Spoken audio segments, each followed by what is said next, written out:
So hi good evening. இது பார்த்திங்கன்னா லாஸ்ட்டாக நான் போன மெஹந்தி ஒர்க்கோட ஒரு வீலாக் தான் இது. ராஜஸ்ரீ வந்து அவங்க பேபி ஷவர் ஹென்னாக்கு புக் பண்ணியிருந்தாங்க. அவங்களோட என்கேஜ்மெண்ட் அண்ட் ப்ரைடல் ஹென்னா வந்து நம்ம தான் பண்ணோம், அண்ட் பேபி ஷவருக்கும் நம்மளே புக் பண்ணியிருந்தாங்க. ஸோ முன்னாடி நாளே நான் பேஸ்ட் கலக்கி வச்சுட்டு அதுக்கு அடுத்த நாள் இந்த மாதிரி ஃபுல்லாக டை ரிலீஸ் ஆனதுக்கப்புறமா மிக்ஸ் பண்ணிவிட்டு அதை ஸ்ட்ரெயின் பண்ணி லம்ஸ் எல்லாத்தையும் ரிமூவ் பண்ணிவிட்டு ப்ரீ ரோல்டு கோன்ஸில் ஃபில் பண்ணிவிட்டு நான் மடிப்பாக்கம் கிளம்பிட்டேன். ஸோ நான் 2 o'clock அவங்க பிளேஸ்க்கு கிளம்புனேன், Madipakkam.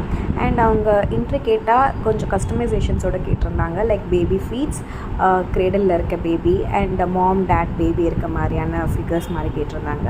And dad to be mom to பியும் கேட்டிருந்தாங்க. இது எல்லாத்தையும் இன்கார்பரேட் பண்ணி இன்ட்ரிகேட்டாக அவங்களுக்கு கொடுத்ததில் ஃபைனல் அவுட்புட் இந்த மாதிரி தான் இருந்துச்சு. ஸோ ஒன்ஸ் வந்து நாங்கள் முடிச்சதுக்கப்புறமா ஒரு 6:30 போல் நான் கிளம்பிட்டேன். ஸ்டெயின் பிக்சர்ஸ் அட்டாச் பண்ணியிருக்கேன். Don't forget to check out. Hope you like it.